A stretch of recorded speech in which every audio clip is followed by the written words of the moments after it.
سبقہ سکینہ، وفادار حسین، علمدار حسین، بلند تر سلوات۔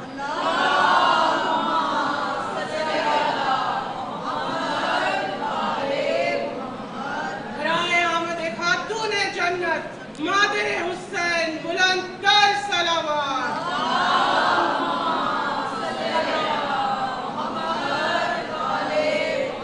برائے آمد ولی عصر یوسف زہرا، قائم آل محمد، شہنشاہ زمانہ، بلند ترین صلوات۔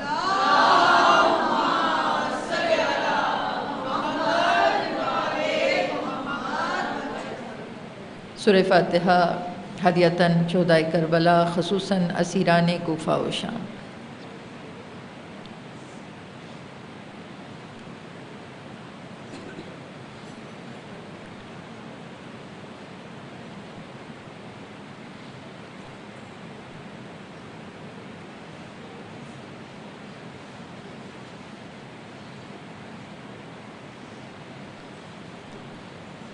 ایک اور سورہ فاتحہ پڑھ لیجئے اپنے مرحومین، بے وارث مرحومین، کل ملت تشیع کے جتنے شہداء ہیں اور جو گزشتہ سال ہمارے ساتھ تھے، اس سال ہمارے ساتھ نہیں ہیں، خاص طور پہ علامہ طالب جوہری صاحب اور جتنے عالم دین دنیا سے گئے ہیں، اور جو کرونا سے جو مریض دنیا سے گئے ہیں، ان سب کے بلندی درجات کے لیے 1 مرتبہ الحمد اور 3 مرتبہ سبحان۔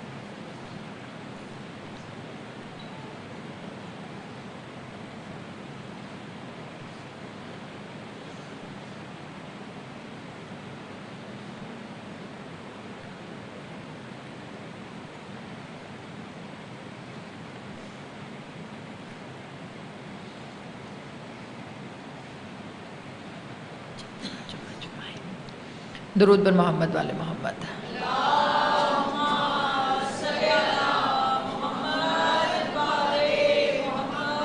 فاجل فرجہم، اعوذ باللہ من الشیطان اللعین الرجیم، بسم اللہ الرحمن الرحیم، الحمدللہ رب العالمین والعاقبۃ للمتقین والنار للمخلدین، الصلاۃ والسلام علی اشرف الانبیاء والمرسلین۔ درود پڑھیے محمد۔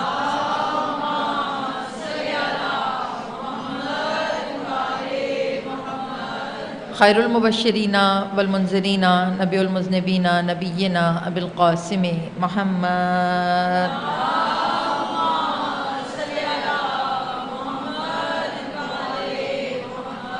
وأہل بیت الطیبین الطاہرین المعصومین، اما بعد فقط قال اللہ تبارک و تعالی فی کتابہ المتین والفرقانہ الحمید وقولہ الحق بالحق، صلوات۔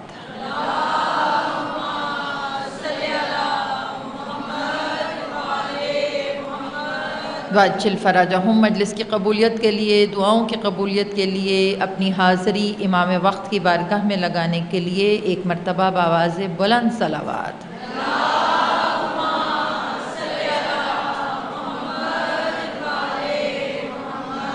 واجل فرجہم۔ مومنات گرامی، 1442 سال ہو گئے ہمیں امام حسین علیہ السلام کے پیغام کو آگے بڑھاتے ہوئے۔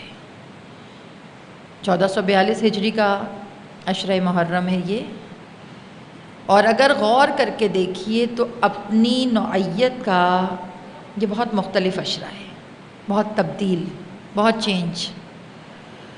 اور اب تمام وہ لوگ ہیں، وہ چہرے ہیں کہ جو کئی سالوں سے اس فرش عزا سے منسلک ہیں، اس چادر سے منسلک ہیں، اور یہ جو پیغام ہے، یہ جو کربلا کا میسج ہے، اس پیغام کو دوسروں تک پہنچانے کا ذریعہ بھی ہے۔ لیکن میری جو مائیں تشریف فرما ہیں، جو میرے بزرگ ہیں، وہ میری اس بات کی تائید کریں گے کہ اس سے پہلے اس طرح کا محرم کبھی نہیں آیا، کبھی نہیں۔ لیکن وہ جو 1400 سالوں سے آپ سن رہے تھے نا، اب اس سنے ہوئے کو عمل میں دکھانے کا وقت ہے۔ اب بتانے کا وقت ہے کہ ہم کوئی بے وارث قوم نہیں ہیں، ہم ایک منظم قوم ہیں، اور جب ہم پہ وقت آتا ہے، کیونکہ کربلا سے کس نے کیا لیا، یہ ہر ایک کی اپنی مینٹیلٹی ہے، ہر ایک کی اپنی سوچ ہے کہ اس نے کربلا سے کیا چیز لی ہے۔ کربلا میں اگر آپ دیکھیے تو 72 لوگوں کو مولا حسین نے ایسے مرتب کیا، ایسے آرگنائز کیا کہ میمنہ پہ بھی حسینی نظر آئے، میسرہ پہ بھی حسینی نظر آئے، اور کمال مولا حسین کی مینجمنٹ کا یہ تھا کہ کسی نے آج تک نہیں کہا فقط 72۔ یہ جملہ کمال ہے مولا حسین کی تربیت کا کہ آج تک جب بھی کوئی کربلا کا تذکرہ کرتا ہے تو وہ یہ نہیں کہتا فقط 72۔ کبھی آپ نے سوچا نہیں وہ 72 کیسے تھے جو 4 لاکھ کے لشکر کو مٹا کر کائنات پر حاوی ہو گئے۔ ہر شخص چنا ہوا، اور آج جو یہاں بیٹھے ہیں وہ بھی چنے ہوئے ہیں۔ کبھی آپ نے سوچا نہیں؟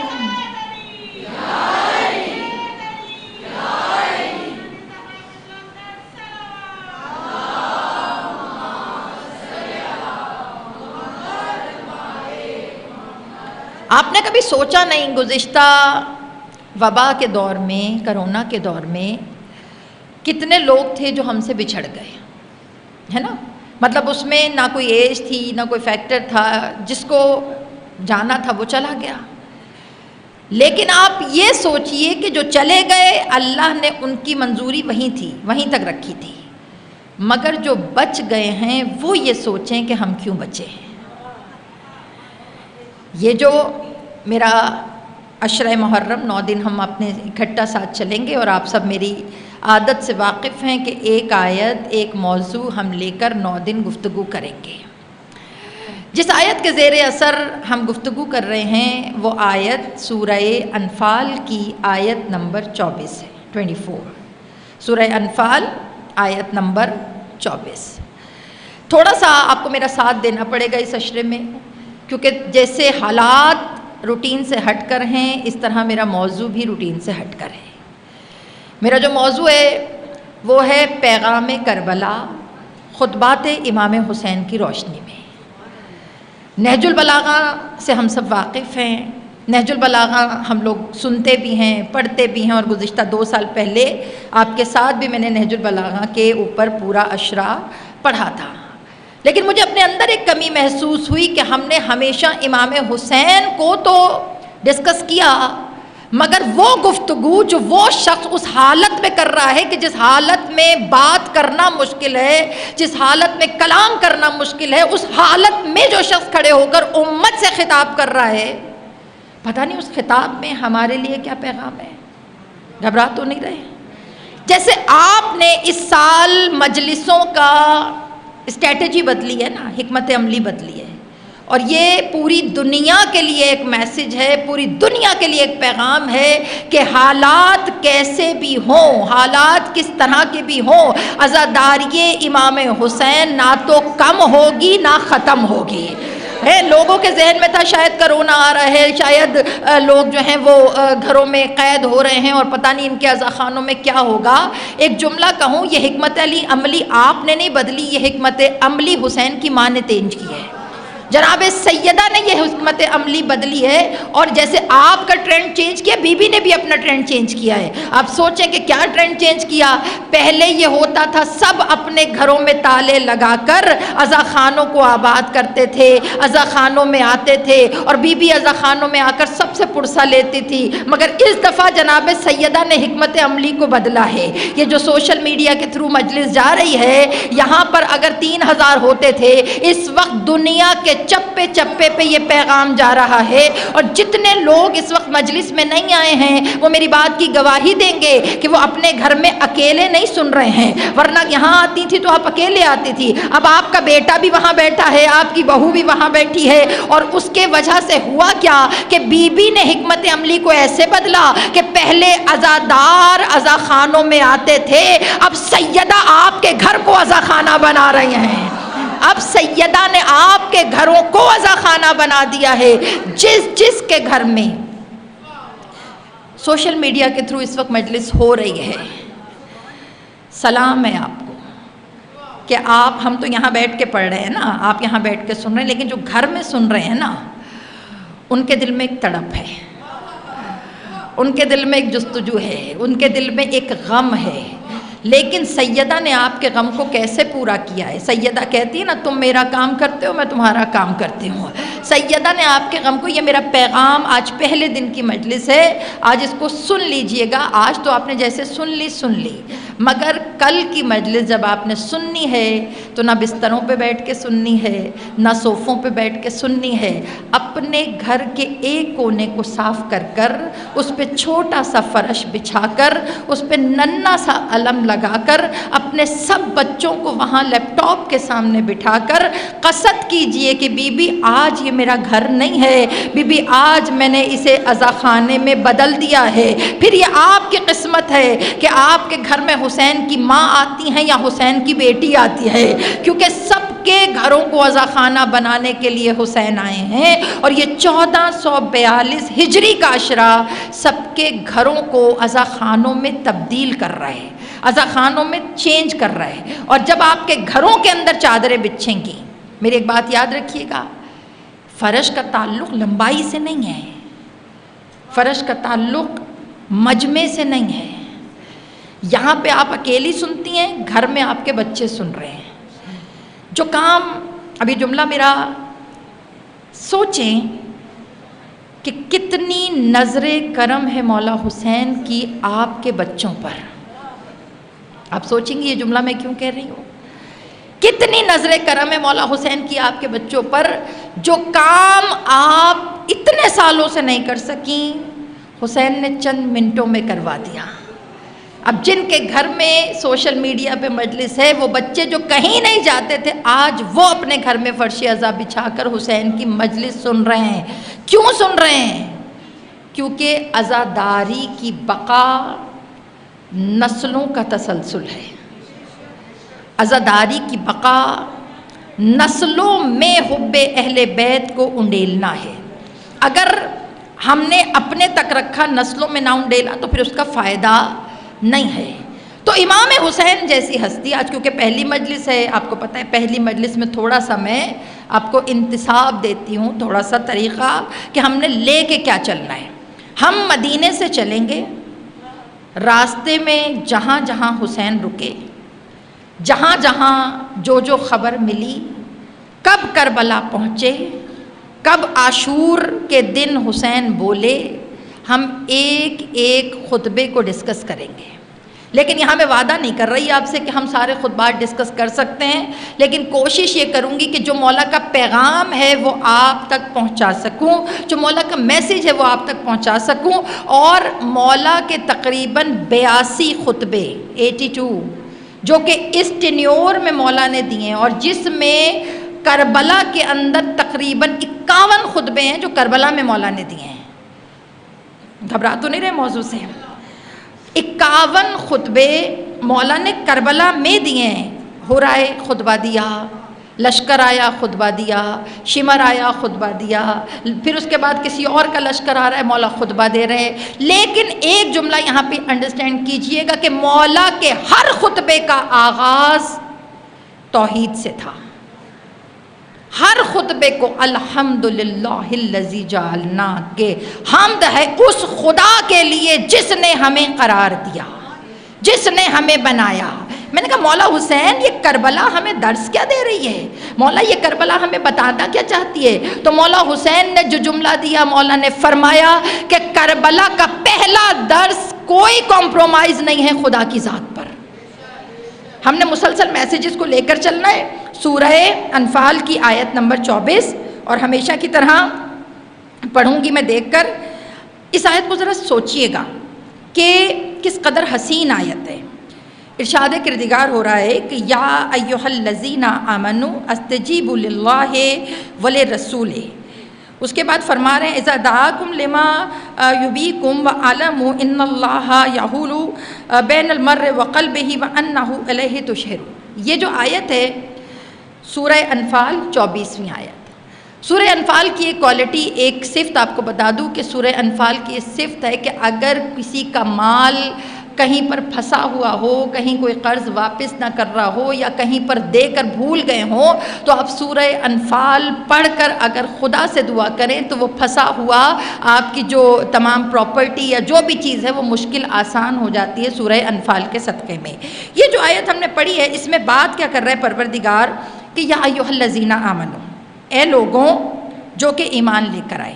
اس کے بعد اللہ کہہ رہا ہے کہ دیکھو یاد رکھو کہ جب تمہارے لیے رسول آواز دے، تمہیں پکارے یا کوئی چیز کا حکم دے تو تم اس کو لو، تم اس کو پکڑ لو۔ اب میں کیوں پکڑوں؟ سوال ہے کہ میں کیوں پکڑوں؟ تو جب کہا کہ سوال ہے کہ تم اس کو پکڑو تو کہا اس لیے پکڑو کیونکہ اللہ کا رسول جب تمہیں بلاتا ہے، یہ جملہ ذرا جاگ کے سننا ہے آپ نے، اسے ابھی میں ٹرانسلیشن صرف کر رہی ہوں، ابھی میں اس میں فضائل کے ٹیکسٹ نہیں ڈال رہی۔ کہا اللہ کا رسول جب تمہیں بلاتا ہے تو وہ تمہیں زندگی دیتا ہے، یحییکم، رسول تمہیں بلا کر زندگی دیتا ہے۔ میرا موضوع یہاں تک ہی ہے، اس کے آگے بھی آیت ہے کہ تمہارے دل اور دماغ کے درمیان جو چل رہا ہوتا ہے اس کی سب کی خبر اللہ تعالیٰ کو ہے۔ یعنی کہ کمال آیت ہے، اللہ بیان فرما رہا ہے کہ جو دل و بین المر والقلب، کہ جو تمہاری روح اور دل کے درمیان چل رہا ہے اللہ تعالیٰ کو اس کی سب کی خبر ہے۔ جہاں پہ تم سوچ رہے ہو، جہاں تمہاری مینٹیلٹی جا رہی ہے، جہاں پہ تمہارا ذہن جا رہا ہے، جو دل میں ہے وہ بھی خدا جانتا ہے اور جو روح کے اندر ہے وہ بھی خدا جانتا ہے۔ یعنی کہ عجیب آیت ہے کہ رسول جب تمہیں بلائے تو تم آؤ۔ اللہ کا رسول تمہیں کیوں بلا رہا ہے؟ کیونکہ وہ تمہیں زندگی دینا چاہتا ہے۔ میں نے کہا یا رسول اللہ اب رسول کہاں؟ جنہیں بلایا انہیں زندگی دے دی، جنہیں نہیں بلایا اب ہم لوگ رسول تک تو نہیں ہے، تو کیا یا اللہ اب رسول ہمیں نہیں بلائے گا؟ تو آواز آئی ہر دور میں اگر رسول نہیں ہے تو کوئی محافظ رسالت تو ہے نا۔ یہ ہم نے 9 دن اس کو لے کر چلنا ہے، محافظ رسالت تو کوئی ہے نا۔ پتہ چلا جب رسول بلاتا ہے تو تمہیں زندہ کرتا ہے، تو جب نائب رسول بھی بلائے گا وہ بھی تمہیں زندگی دیتا ہے۔ زندگی کا یہ مطلب نہیں ہے، آپ سوچیں، میں ہمیشہ مسلسل ممبروں سے یہ بات کرتی ہوں کہ زندگی کا یہ مطلب نہیں ہے کہ میں کھا رہی ہوں، میں چل رہی ہوں، میں بول رہی ہوں، میں بات کر رہی ہوں، یہ زندگی نہیں ہے۔ ہمارے اہل بیت کے نظریے میں زندگی کچھ اور ہے، ہمارے اہل بیت کے نظریے میں زندگی کا مقصد کچھ اور ہے، اور وہ زندگی کا مقصد جب حسین کسی کو زندگی بانٹتے ہیں، رسول اللہ کا جملہ ہے نا کہ حسین منی وانا من الحسین، میں حسین سے ہوں، حسین مجھ سے ہے۔ اور جب یہ جملہ رسول نے کہا تو رسول نے بتا دیا کہ جیسے میں زندگی بانٹتا ہوں ویسے حسین بھی زندگی بانٹتے ہیں، اور حسین کی زندگی بانٹنے کا انداز اتنا حسین ہے کہ حسین مرنے کے بعد بھی زندہ رکھتے ہیں، مرنے کے بعد بھی زندہ رکھتے ہیں۔ مولا حسین کی جو ذات ہے، ہم ان 9 دنوں میں مولا حسین کی حکمت عملی کو پڑھیں گے، حکمت عملی کو دیکھیں گے۔ ویسے ایک بات بتا دوں، جب انسان مولا حسین کا جو انداز انتخاب ہے نا، چننے کا طریقہ، وہ تھوڑا ڈیفرنٹ ہے۔ اللہ کے پاس جب آپ جاتے ہیں نا، خدا جب آپ کو چنتا ہے تو خدا جب آپ کو چنتا ہے، خدا جب آپ کو پکارتا ہے تو اس کے لیے پہلے آپ کی جستجو ہونا ضروری ہے۔ ایک کربلا کے شہید ہیں زہیر ابن قین، نام سنا ہے آپ لوگوں نے، ہے نا؟ آپ کو معلوم ہے ان کی ہسٹری کیا ہے؟ کسی کو پتہ ہے؟ میں یہی تو کہہ رہی ہوں کہ ہم اس عشرے کو تھوڑا سا ڈفرینٹ انداز سے لے کے چلیں گے۔ ان صحابیوں کا تذکرہ کروں گی کہ جن کے بارے میں ہم نے صرف نام سنے ہیں، لیکن ہم ان کو ڈسکس کریں گے۔ زہیر ابن قین وہ صحابی ہیں کہ جنہیں حسین نے چنا ہے۔ اب مجھے نہیں پتا، میں اکثر جب اکیلے میں بیٹھتی ہوں نا تو باخدا، یا جب کبھی میں کربلا جاتی ہوں تو باخدا جب حبیب ابن مظاہر کی تربت کو دیکھتی ہوں، ابراہیم مجاب کی تربت کو دیکھتی ہوں، تو پورے کربلا کے شہداء ایک گنج شہداء میں ہوتے ہیں، مگر حبیب ابن مظاہر کا روضہ علیحدہ آب و تاب سے چمک رہا ہوتا ہے، حضرت حر کا روضہ علیحدہ آب و تاب سے چمک رہا ہوتا ہے، پھر اس کے ساتھ ابراہیم ابن مجاب جو آپ کے 7ویں مولا کی نسل سے ہیں، ان کا روضہ بڑے آب و تاب سے چمک رہا ہوتا ہے۔ تو میں اکثر سوچتی ہوں کہ کچھ تو ایسا ہے ان کی ذات کے اندر جو حبیب کو ہم نے نہیں پہچانا اور مولا حسین نے پہچانا۔ تو یہ جو زہیر ابن قین تھے، یہ مولا کے ساتھ مطلب یہ حج سے واپس آئے تھے اور مولا نے اپنے حج کو تبدیل کیا تھا عمرے سے. آپ کو پتہ ہی واقعہ, ابھی میں انشاءاللہ خطبے کی طرف آؤں گی کہ جو پہلا خطبہ مولا کا تھا اور وہ واقعہ بھی آپ کے ذہنوں میں ہوگا.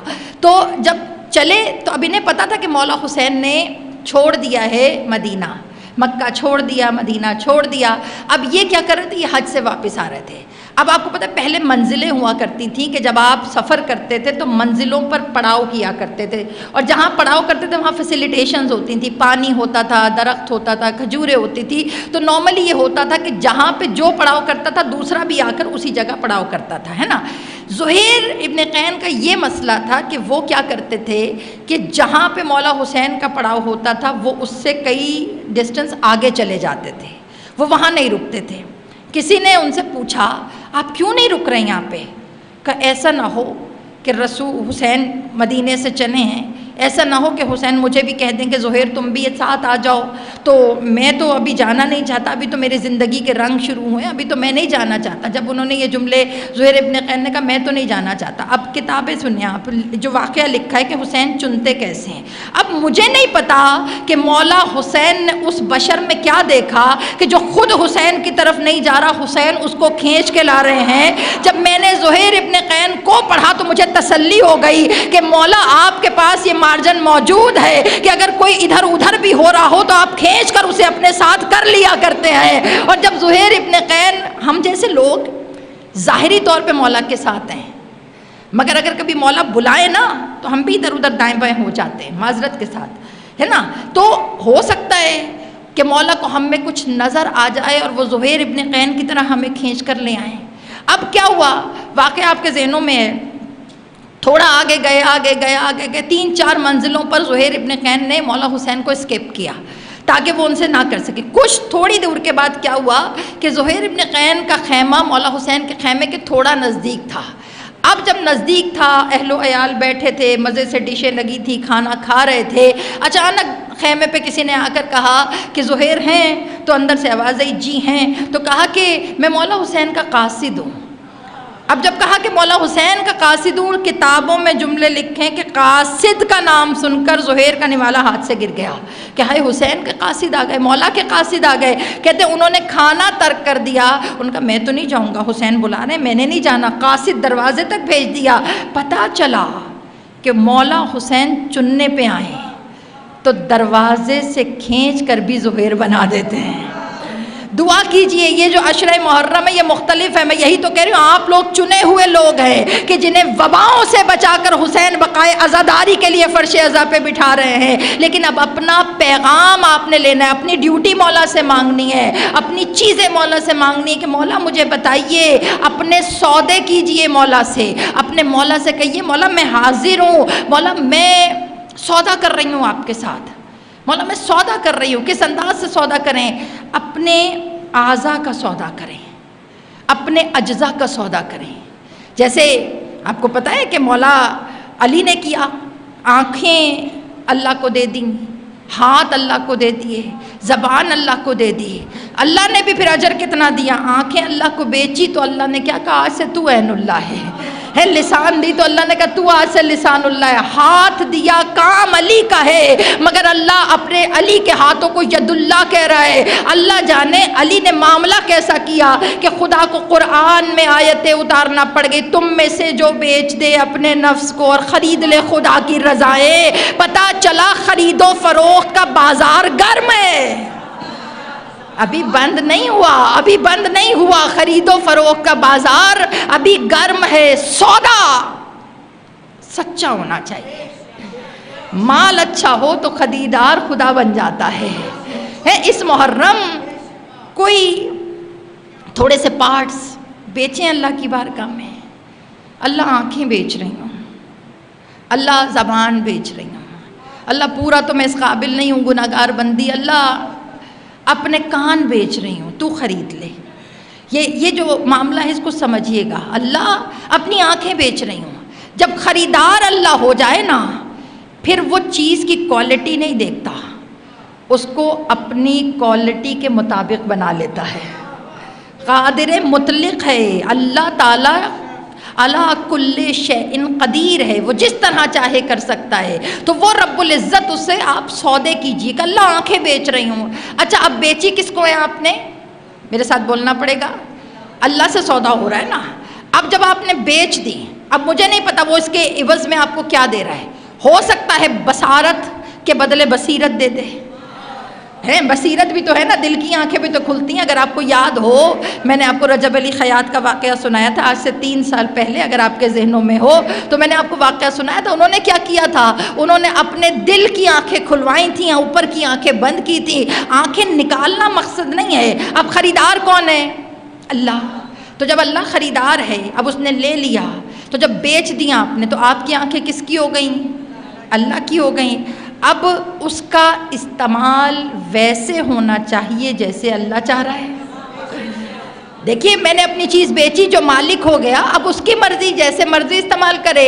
اگر وہ اپنی مرضی کے اگینسٹ استعمال کرے گا تو مالک تو نہ ہوا، اور اگر وہ آپ کو کچھ عرصے کے لیے دے دے، یہ میری چیز تم رکھو، تو آپ پہ بھی واجب ہے جیسے وہ استعمال کرتا تھا آپ بھی ویسے استعمال کرے۔ تو اب جب آنکھیں بیچ دیں اللہ کو، تو پھر دیکھنا بھی تو وہی ہے جو وہ چاہے۔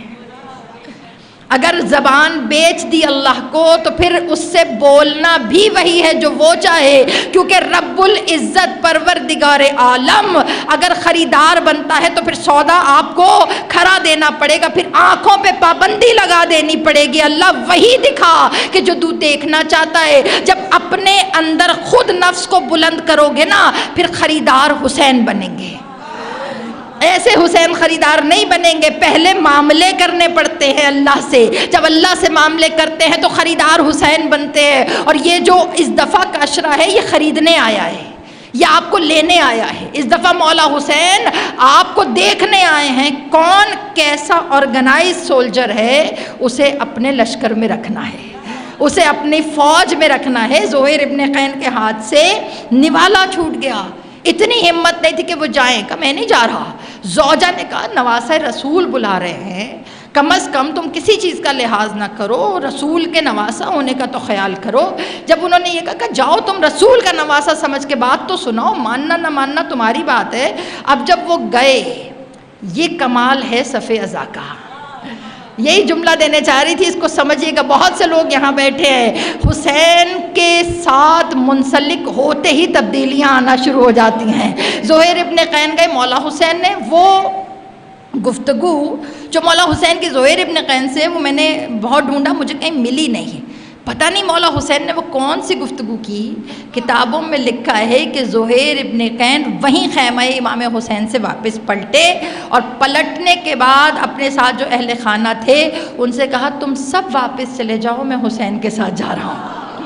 کہا میں حسین کے ساتھ جا رہا ہوں، اپنے پورے خاندان کو واپس کیا، کہا میں حسین کے ساتھ جا رہا ہوں۔ جب انہوں نے یہ جملہ کہا کہ میں حسین کے ساتھ جا رہا ہوں، بہت سے ان کے قافلے کے لوگ تھے، انہوں نے کہا کہ جب دنیاوی جنت تھی تو ساتھ رکھا، اب آخروی جنت ہے تو آپ ہمیں چھوڑ کے جا رہے ہیں۔ ان کے ساتھ ان کے 3 لوگ اور ساتھ آ گئے، اور جب وہ آئے تو انہوں نے کہا حسین نے کیا کیا؟ کہا بس ایک نظر حسین نے ڈالی ہے، اور جس پہ نظر کرم حسین کی پڑ جائے اس کی پہلی تبدیلی یہ ہوتی ہے کہ وہ ذات کے اندر سے بدل دیا کرتے ہیں۔ تو یہ محرم اس دفعہ کا ہم نے پیغام لینا ہے، ہم نے میسج لینا ہے، ہم نے لینا ہے کہ ہم مولا حسین سے لے کے کیا جانا چاہ رہے ہیں۔ یاد رکھیے خطبہ ایک نہیں ہے مولا کا، کوئی عام حسین نہیں ہے، فاطمہ کے بیٹے، نہج البلاغہ کا وارث جس کا بابا ہو اس کا بیٹا حسین۔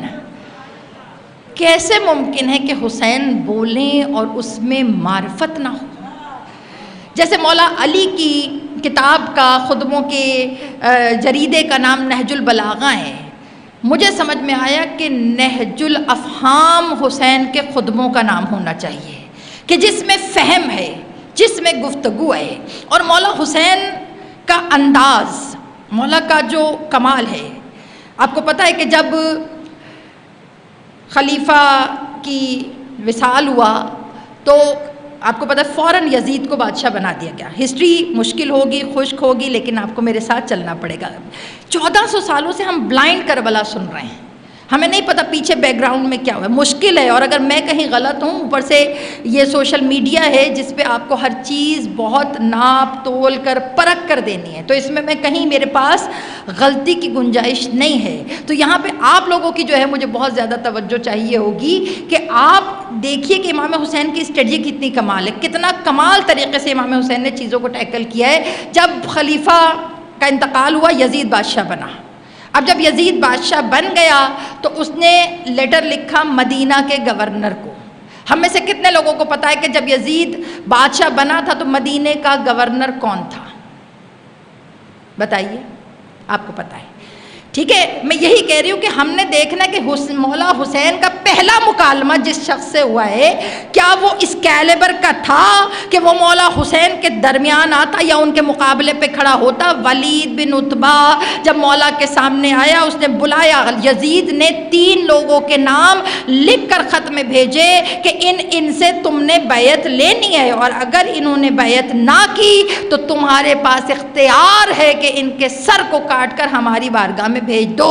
اور آپ کو پتہ ہے مولا حسین نے ایک جملہ کہا تھا جب مولا نے حج کو تبدیل کیا تھا عمرے میں، تب مولا حسین نے ایک جملہ کہا تھا کہ حسین کو پسند ہے کہ حسین مکہ سے 5 بالش کے فاصلے پر مارا جائے مگر مکہ میں نہ مارا جائے. پوچھا کیوں حسین؟ کہا مجھے اپنی عزت سے زیادہ خدا کے گھر کی حرمت عزیز ہے کہ کل کو کوئی یہ نہ کہے کہ حرمت الہیہ کا حسین نے خیال نہیں کیا. پتہ چلا کربلا کا پہلا پیغام اللہ کی حرمت کا خیال کرنا، اللہ کی حرمت کو لے کر چلنا. کیونکہ ہمارے پاس اب وقت محدود ہے، انشاءاللہ کل میں پورا خطبہ اسٹارٹنگ میں پڑھوں گی اور اس کی ڈیٹیل کے ساتھ آپ کے ساتھ چلوں گی، کیونکہ اگر میں نے ابھی خطبہ پڑھا تو آپ گھر جا کے تڑپتے رہیں گے، آپ کے اندر تشنگی رہے گی کہ حسین کہنا کیا چاہ رہے ہیں. تو انشاءاللہ تعالیٰ کل سے ہم مولا کے خطبوں کو لے کر چلیں گے اور راستہ در راستہ ہم ساتھ چلیں گے. اگر موضوع میں کہیں کوئی کجی ہو، کہیں کوئی کمی ہو تو آپ نے مجھے بتانا ہے. پہلی گفتگو جب ولید بن عتبہ کے ساتھ مولا حسین نے کی ہے، کل خطبہ پڑھیں گے، لیکن مولا کی شان اس وقت بھی بادشاہت والی تھی. جب بلایا، گورنر بلا رہا ہے، جب گورنر بلا رہا ہے تو مولا حسین جا رہے ہیں. گورنر مدینہ، سوچئے اہل بیت کو بلا رہا ہے. تو مولا حسین سے کہا گیا کہ مولا آپ کو گورنر نے بلایا ہے. مولا نے اس وقت اس کو یہ نہیں کہا کہ تم آؤ، مولا نے کہا حسین جائیں گے. کسی نے کہا مولا آپ اسے بلا لیں، اس کو آپ سے کام ہے، آپ کیوں جا رہے ہیں؟ تو مولا نے کہا نہیں، جب کام دین کی بقا ہو تو ذات کو فنا کرنے میں حرج نہیں ہے. مسئلہ پتہ کہ ہم میں سے بہت سے لوگ ایسے ہیں جو کہتے ہیں نہیں میں کیوں کروں ایسا، میں کیوں کروں. مولا حسین نے مقصد بتا دیا کہ اگر مقصد بڑا ہو تو چاہے کوئی تم سے کمتر ہی تمہیں کیوں نہ بلائے، تمہیں جانا ہے. کیونکہ جب مقصد بلند ہو تو ذات کو فنا کرنا ضروری ہے. اور میری ایک بات یہ میں نے صبح کی مجلس میں بھی کہی تھی کہ اہل بیت کے در کی خاصیت یہ ہے کہ یہاں جو جتنا مٹتا ہے اسے اتنا اہل بیت بقا دیتے ہیں، یہاں جو جتنا جھکتا ہے اسے اتنا اہل بیت بلندی عطا کرتے ہیں. اور جب گئے مولا حسین ولید ابن عتبہ سے بات کرنے کے لیے، جب گئے تو کس انداز سے گئے ہیں؟ جا کے پوری بات ہوئی، پورا وہ کہا کہ بیعت کر لیں، یہ کر لیں، وہ کر لیں، وہ سارا ہوا. لیکن یہاں پہ جو ایک چیز میں بتانا چاہتی ہوں کہ مولا حسین کو پتہ تھا کہ اگر میں انکار کروں گا تو یہ میرا گلا کاٹ دے گا، یہ مجھے قتل کر دے گا. اس کے لیے مولا نے کیا کیا؟ محمد حنفیہ، حضرت عباس، اپنے جیدار ان دونوں بازوؤں کو لے کر گئے. اور آپ کو یاد ہے محمد حنفیہ کوئی عام نہیں ہیں، اور محمد حنفیہ جو ہیں وہ کمال ہوا کرتے تھے. تو جب کسی نے کہا تھا کہ محمد حنفیہ ہر جنگ میں علی آپ کو بھیجتے ہیں، ہر جنگ میں علی آپ کو بھیجتے ہیں، تو انہوں نے جملہ کیا کہا تھا کہ حسنین میرے بابا کی آنکھیں ہیں اور میں اپنے بابا کا بازو ہوں. اور جب آنکھوں کی حفاظت ہوتی ہے تو بازو ہی آنکھوں کی حفاظت کیا کرتے ہیں. تو یہ 2 بازو امام حسین علیہ السلام کے ساتھ گئے. حضرت عباس اور محمد حنفیہ کتابوں میں لکھا ہے کہ مولا حسین نے ایک جملہ کہا کہ جب میری آواز بلند ہو تو عباس تم اندر آ جانا. اور عباس جیسا بھائی بھی کوئی ڈھونڈ کر لے کر آئے کہ کیسا بھائی کہ جس نے اپنی اطاعت، اپنی وفا کو ایک نیا مطلب دے دیا.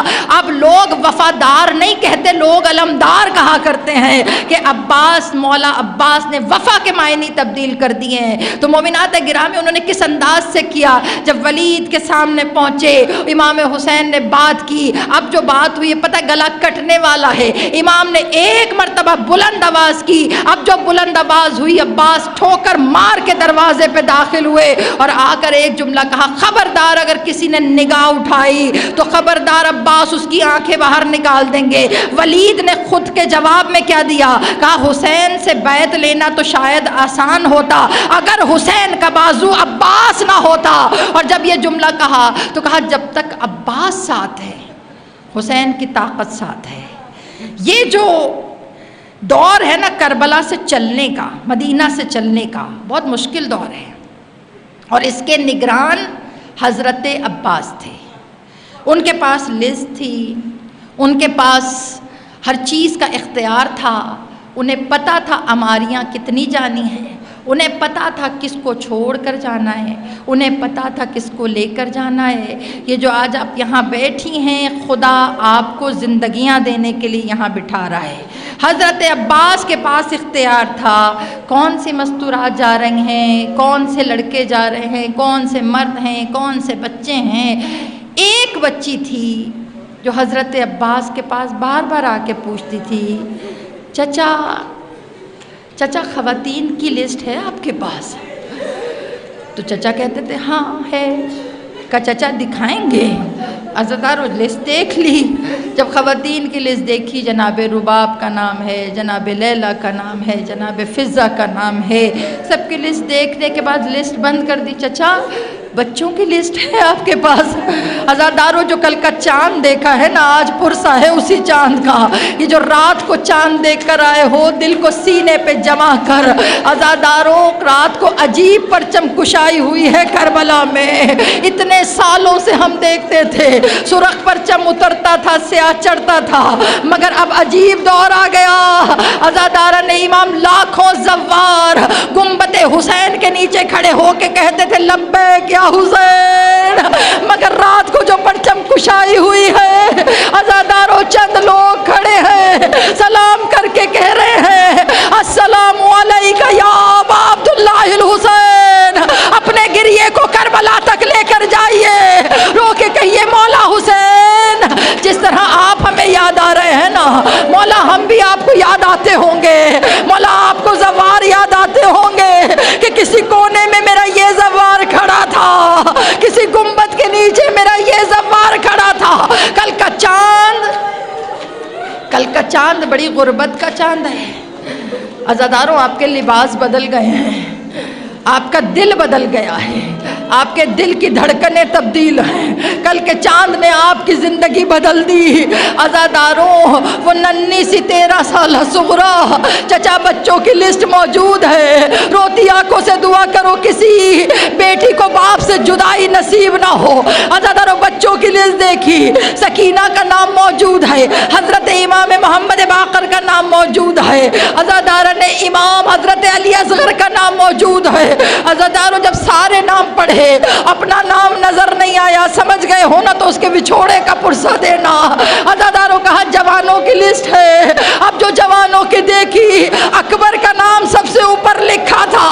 عزاداران امام صغرا نے رو کر کہا چچا کیسے ممکن ہے اکبر جائے اور صغرا نہ جائے؟ چچا کیسے ممکن ہے اکبر جائے اور صغرا نہ جائے؟ چچا اکبر کے بغیر صغرا مر جائے گی۔ عزاداروں اسی محرم کے چاند کا وعدہ، اکبر نے بہن کا ماتھا چوما، چوم کے کہا صغرا محرم کا چاند نکلے گا، بھائی لینے آئے گا۔ عزاداروں کل چاند نکل آیا، مدینہ میں صغرا نے چاند دیکھا۔ صغرا نے رو کر کہا پھپھی اماں مبارک ہو۔ حسین نے رو کر کہا انا للہ و انا الیہ راجعون۔ رو کے کہیے ہائے صغرا، آج ہم پرسہ دینے آئے ہیں۔ ہائے غربت کا چاند نظر آ گیا، ہائے غریبی کا چاند نظر آ گیا۔ الا لعنت اللہ علی القوم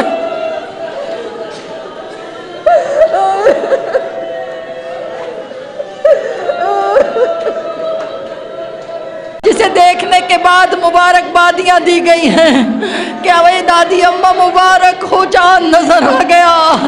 ارے 61 کے بعد سے آج تک جب بھی چاند دیکھتے ہیں عزاداروں کسی کو یتیمی یاد آتی ہے، کسی کو رباب کی اجڑی گود یاد آتی ہے، کسی کو فرش عزا یاد آتا ہے، کسی کو زینب کا کھلا ہوا سر یاد آتا ہے۔ رو کے کہیے مولا، مولا ہم گریہ کرنے آئے ہیں، مولا ہمارا پرسہ قبول و منظور فرمائیے۔ بار الہ یہ جو وبا پھیلی ہے میرے پالنے والے تمام مومنوں کو اس سے محفوظ رکھنا، مولا اس سے ہمیں چھٹکارا حاصل کروا۔ اے میرے پالنے والے، اے رب العزت جس رزق خیر سے مجلس ہوئی ہے مولا اتنا دیجئے کہ اس سے بڑھ کر صف عزا بچھا سکے۔ اے میرے پالنے والے جو پچھلے سال مومنین ہمارے ساتھ تھے اس سال نہیں ہیں، عزاداروں مولا حسین کی بارگاہ میں وہ مجلس میں بیٹھے ہوں گے، مولا ان سب کے درجات کو بلند فرما، انہیں علیین میں جگہ عطا فرما، علامہ طالب جوہری صاحب کے درجات بلند فرما، اور جتنے علماء دنیا سے گئے ہیں بار الہ سب کی مغفرت فرما۔ اے میرے پالنے والے ہمیں ظہور کے راستے آسان کرنے والوں میں شمار فرما، اور سوائے غم حسین کوئی غم نہ دے۔ سب بلند آواز میں کہیے گا آج روز جمعہ ہے، پروردگار عالم، پروردگار عالم امام حسین کے خون کا بدلہ لینے والے کو اذن ظہور دیجئے، پروردگار یوسف زہرا کو اذن ظہور دیجئے، پروردگار اے میرے پالنے والے جناب سیدہ کا بدلہ لینے والے کو اذن ظہور دیجئے، اور ہم سب کو امام کے لشکر کا سپاہی بنائیے۔ ربنا تقبل منا انک انت السمیع العلیم، ماتم حسین۔